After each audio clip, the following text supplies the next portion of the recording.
सो hi student, आज tags and code आपके लिए लेके आ रहा है एक और नई प्लेलिस्ट। जो प्लेलिस्ट रहेगी आपकी ऑन डिमांड पे और वो रहेगी जावास्क्रिप्ट के लिए।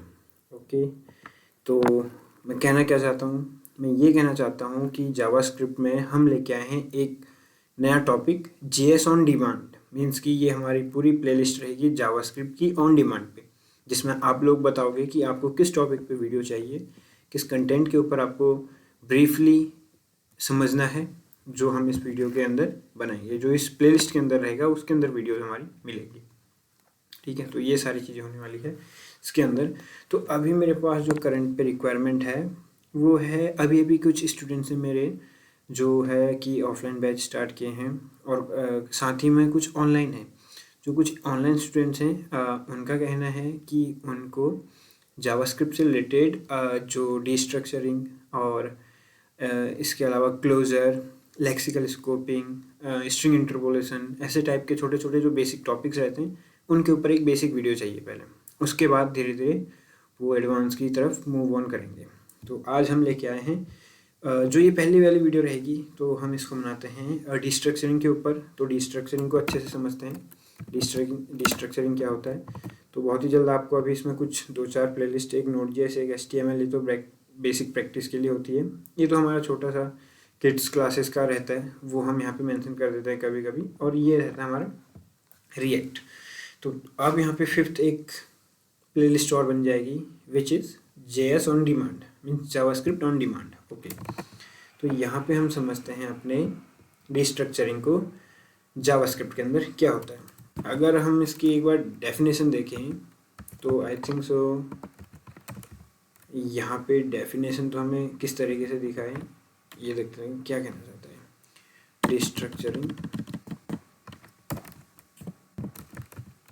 इन जावास्क्रिप्ट, अगर इसको हम देखते हैं, चलो, destructuring in JavaScript expression introduce in ES6 ECMAScript 2015। देखो ES6 एक इसका मॉड्यूल है, ES1 ES2 3 4 5 and 6 till 12 and 13 like that. तो ये जो ES6 है, ये एक बहुत ही मेजर अपडेट आया था जावास्क्रिप्ट के अंदर, जो कि आया था 2015 में, इसलिए इसको बोला जाता है ES6 2015। Correct, that makes it possible to unpack values from arrays or properties from object into distinct individual variable in a concise and readable way में। मतलब कि ये कहना क्या चाह रहा है, इसको आप समझो बड़े ध्यान से ही इसको समझना। That makes it possible to unpack कर रहा है, मतलब कोई चीज़ें ऐसे बधी हुई हैं जिसको वो क्या कर रहा है, अनपैक कर रहा है। और उसके बाद उसको वो एरे भी हो सकता है बोल रहा है, वो एक ऑब्जेक्ट भी हो सकता है, और उनको अनपैक करके एक डिस्टिंक्ट, मतलब कि एक सेपरेट अलग अलग वेरिएबल के अंदर स्टोर करके रख रहा है। ये कहने का मतलब है जावास्क्रिप्ट का। जैसे यहाँ पे हमने क्या बोला, ये मेरा मान लो एक एरे था और इसके अंदर मेरे पास क्या था, कुछ वैल्यूज़ यहाँ पे पैक थी, कुछ वैल्यूज़ क्या थी यहाँ पे पैक थी। जैसे मानो ये मान लो एक एलिमेंट ये था, एक एलिमेंट ये था हमारा, एक एलिमेंट हमने इधर बना लिया, ऐसे एक एलिमेंट हम यहाँ और बना लेते हैं, और एक एलिमेंट हमने और बनाया, इसको ही आगे ले जाते हैं।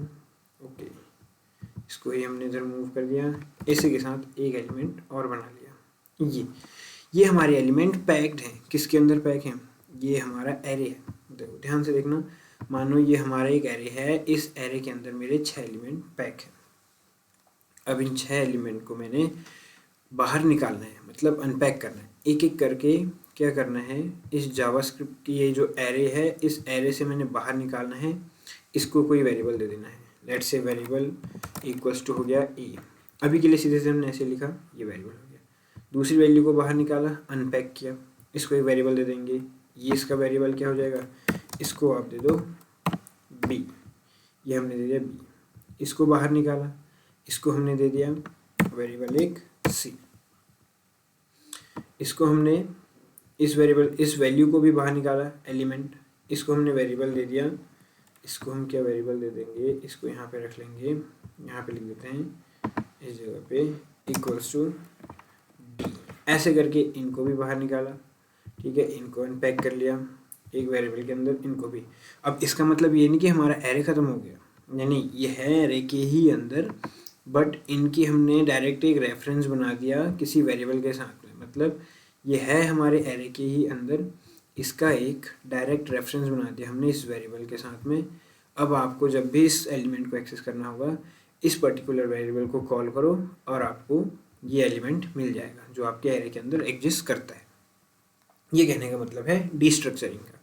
पैक थी चीज़ें, उनको अनपैक किया और उनको डिस्टिंग मतलब सबको अलग अलग, यूनिक, है ना, जो अलग अलग वेरिएबल्स हैं उनके अंदर रखा। अब ये आप अगर कोड के अंदर देखो तो देखते हैं तो ये कैसे होता है। सेम कॉन्सेप्ट ऑब्जेक्ट में भी लगता है, कुछ ज़्यादा डिफरेंस नहीं है। ठीक है, यहाँ पे आते हैं हम, सबसे पहले बनाते हैं आपका एक एरे। ओके, तो आप सभी को पता है जावास्क्रिप्ट के अंदर एरे कैसे बनता है। ये तो पहले हमने एक वेरिएबल बना लिया। एरे बनाने के लिए हमने एक स्क्वायर ब्रैकेट का यूज़ किया, लास्ट में सेमीकोलन रख लेते हैं, कॉमन है जो। ठीक है, इसके अंदर हमने कुछ वैल्यू बना दी, जैसे मैंने एक स्टूडेंट का किसी का नेम ले लिया, लेट्स से तरुण। यहाँ पे हमने ले लिया सिटी, ले ली सिटी हमने ले ली दिल्ली। ठीक है, सिटी हमने ऐसे दे दिया दिल्ली, रैंडमली हम कोई वैल्यू उठा रहे हैं। और हमने एक वैल्यू और ले ली, लेट्स से जावास्क्रिप्ट, या फिर टॉपिक हम ले लेंगे जावास्क्रिप्ट, और रोल नंबर हमने ले लिया 1 2 3 4। ये है। अब ये जो मेरी वैल्यूज़ हैं, अगर आप देखोगे ध्यान से, ये पैक हैं किसके अंदर, इस एरे के अंदर। देखो ये पैक है ना, ये जो एरे है इसने इसको अपने अंदर बंद करके रखा है, एक बॉक्स है जिसके अंदर वैल्यू अभी बंद पड़ी है। अगर मैं बोलूँ आपको नॉर्मली इन वैल्यू को मुझे प्रिंट कराओ, तो आप क्या लिखोगे, इस बॉक्स का नेम मीन्स एरे का name, let's say console log करके हमें प्रिंट करना है तो आप लिखोगे एरे एंड स्क्वायर ब्रैकेट दे दें ताकि हम इंडेक्स वैल्यू पास करें, क्योंकि एरे के अंदर जो वैल्यू होती हैं वो इंडेक्स होती हैं, इंडेक्स में एक्सेस होती हैं। तो 0 इंडेक्स, 1 इंडेक्स, 2 एंड 3। अगर मैं 0 इंडेक्स देता हूँ तो ऑब्वियसली नॉर्मल सी बात है, हमें आउटपुट में क्या मिलना चाहिए, तरुण। चेक करते हैं, रन करने के लिए हमने लिखा नोड इंडेक्स डॉट JS, तो हमें आउटपुट भी मिल रहा है तरुण। ठीक है, सिंपल, यही मिलना था आउटपुट। अब इसको मैं अगर बोलूँ सबको एक अलग अलग इंडिविजुअल वेरिएबल के अंदर स्टोर करो, तो आप यहाँ पे क्या करोगे, लिखोगे यूज़र नेम विच इज़, आप दे दोगे एरे ऑफ 0, सॉरी यहाँ पे हमने दिया 0 इंडेक्स, तो अब आपको यूज़र नेम के अंदर वैल्यू मिली। दूसरे में क्या लिखोगे, कॉन्स्ट यूज़र सिटी आपने लिखा, एरे ऑफ इंडेक्स 1, ये। ठीक है, इस तरीके से आप मल्टीपल लाइंस अगर अलग अलग क्रिएट करोगे और उसके अंदर सारी वैल्यू स्टोर करोगे। अब होता क्या है, इसमें क्या होता है, नंबर ऑफ लाइंस बढ़ जाती हैं, है ना, ये चीज़ें आपकी रिपीट हो रही हैं, ये है ना। और ठीक है, इस तरीके से अब इसी को कम करने के लिए हमारा यहाँ पे आ जाता है डिस्ट्रक्चर, है ना। डिस्ट्रक्चरिंग के अंदर क्या होता है, हमने सीधे सीधे लिखा कॉन्स्ट, जैसे हमने ऊपर वेरिएबल बनाने के लिए कॉन्स्ट लिखा, कॉन्स्टेंट वेरिएबल बना रहे थे, हमने यहाँ पे लिखा कॉन्स्ट, करेक्ट। अब इसके अंदर मुझे, इसके बाद मैंने एक सिंटैक्स दिया जो कि है स्क्वायर ब्रैकेट। ये स्क्वायर ब्रैकेट देने के पीछे रीज़न ये है क्योंकि मैं एक एरे को तोड़ रहा हूँ, एक एरे को ब्रेक कर रहा हूँ, अनपैक कर रहा हूँ, तो मुझे यहाँ पे एरे का साइन ही रखना पड़ेगा, कंफर्म। ठीक है, यहाँ तक हमने समझा। इसके बाद कौन से एरे को आप तोड़ के लाना चाह रहे हो, तो वो मेरा एरे है ARR। अब बताओ कि इसके अंदर कितने एलिमेंट हैं, 1 2 3 4। Number of element 4 means the length is 4। Array dot length अगर करोगे आपको मिलेगा 4। नंबर ऑफ इंडेक्सेस देन आपको मिलेगा 3, 0 1 2 3। ठीक है, हमेशा लेंथ से -1 रहता है इंडेक्स हमारा, टोटल लास्ट वाला। ठीक है, ये हो गया। अब देखो यहाँ पे मैंने क्या किया, जिस तरीके से इनकी सीक्वेंस है, name, city, course and roll number, इसी सीक्वेंस में मैंने वेरिएबल बना दिया। वेरिएबल लेट से मैंने बोल दिया जो ऊपर बनाया था, यूज़र नेम, यूज़र सिटी, है ना, कोर्स और रोल नंबर, ये सारी चीज़ें। अब देखो ये क्या हुआ, ये जो हम इस तरीके से अलग अलग इंडेक्सिंग को एक्सेस करके लिख रहे थे, ये हमने एक सीक्वेंस में एक्सेस कर लिया इनको बेस्ड ऑन देयर सीक्वेंस। ठीक है, ये यहाँ से इस पे कनेक्ट होगा, ये जावास्क्रिप्ट कोर्स में, रोल नंबर इस 1 2 3 4 में। अब अगर मैं सीधे सीधे कंसोल लॉग भी करता हूँ, यूज़र नेम या यूज़र सिटी कुछ भी, कॉमा मैंने लिख दिया, एक ही साथ लिख दिया रोल नंबर, 2 चीज़ें। अब इसको अगर हम रन करते हैं, देखो तरुण 1 2 3 4, दोनों चीज़ें इसलिए आ रही, पहले यूज़र नेम इसने किया विच इज़ तरुण, ये आ गया, फिर आ गया 1 2 3, ये आ गया 1 2 3। अगर बीच में कुछ स्पेस वगैरह कुछ ऐसा देना है तो आप यहाँ पे एक डबल कोटेशन लीजिए, उसमें यहाँ पे हाइफन ले लिया हमने, फिर एक कॉमा कर दिया, मल्टीपल चीज़ें ऐसे आ गई, तरुण एंड रोल नंबर, ये सारी चीज़ें आ गई। ये होता है हमारा डिस्ट्रक्चर करना, एक एरे को तोड़ के। यहाँ पे हमने तोड़ा और उसके लिए अलग अलग वेरिएबल बनाए, ये उसकी सीक्वेंस के अकॉर्डिंग, जो जैसे है ये कोर्स जावास्क्रिप्ट, हाँ, user city Delhi, user name Tarun, ये हमने इस तरीके से यहाँ पे मेंशन कर दिया।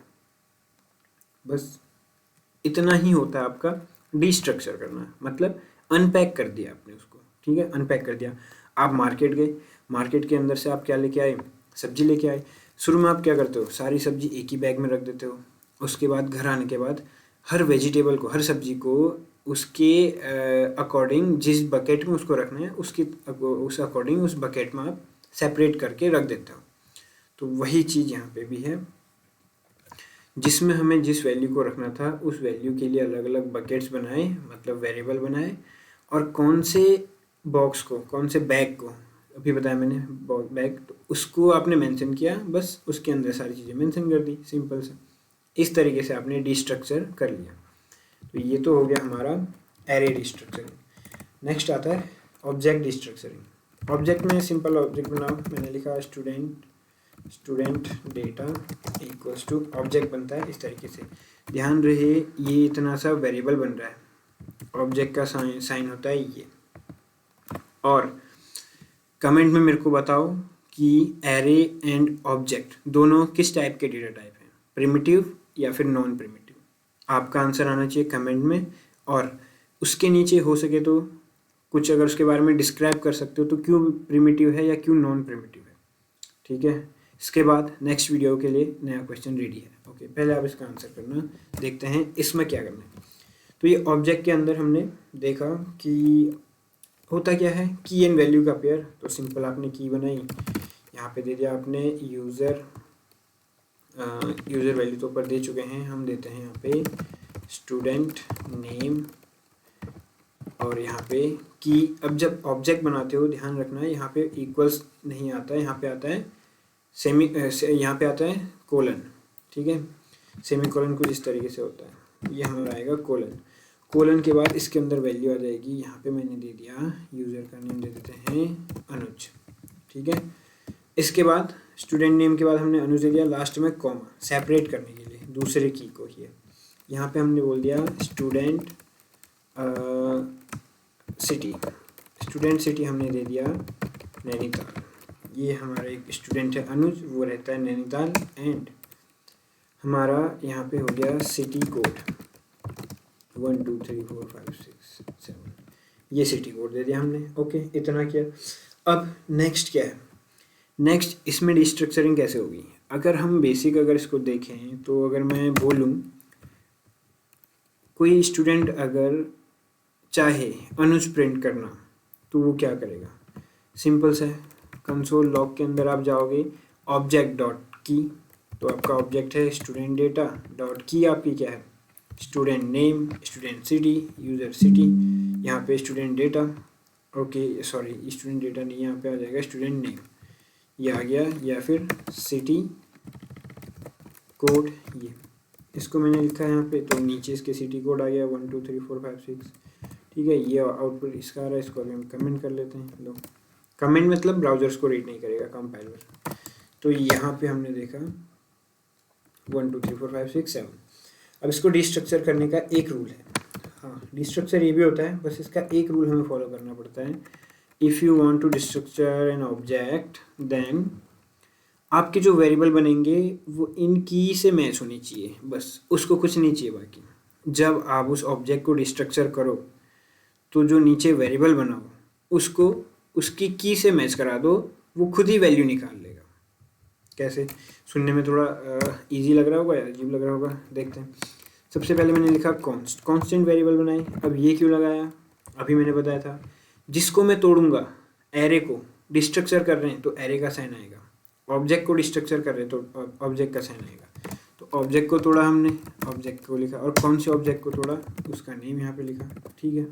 वेल देन नेक्स्ट क्या होगा, अब पहला हमारा वेरिएबल क्या बनेगा, हम ऐसे नहीं बनाएंगे, नेम ये हमें अनडिफाइंड देगा। लेट्स से चेक करके देख लेते हैं, स्टूडेंट सिटी और सिटी कोड। ये देखो मैं सबसे पहले प्रिंट क्या करता हूँ, अभी एक वेरिएबल बन चुका है।